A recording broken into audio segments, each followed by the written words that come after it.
பேனில் கடலை போட்டு எண்ணெய் ஊற்றாமல் வறுத்து எடுத்துக்கலாம். இதை எடுத்து ஆற விடலாம். பேனில் கொஞ்சம் எண்ணெய் ஊற்றி 5 பட்டை மிளகாய், 5 பூண்டு, கொஞ்சம் புளி போட்டு வதக்கி எடுத்துக்கலாம். வதக்கிட்டு அதையும் எடுத்து மாற்றிக்கலாம். இப்போ எல்லாத்தையும் மிக்ஸி ஜாரில் போட்டு ஒன்றா அரைக்க போகிறோம். எல்லாத்தையும் மிக்ஸி ஜாரில் மாற்றிட்டு கொஞ்சம் உப்பு, கொஞ்சம் பெருங்காயம் போட்டு அரைச்சி எடுத்துக்கலாம்.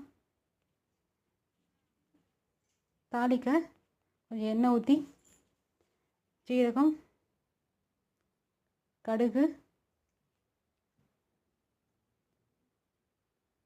கொஞ்சம் கடுகு, கருவேப்பிலை, பட்டை மிளகாய் தாளித்ததை சட்னியில் மாற்றி ஊற்றிக்கலாம். கடலை சட்னி ரெடி ஆயிடுச்சு.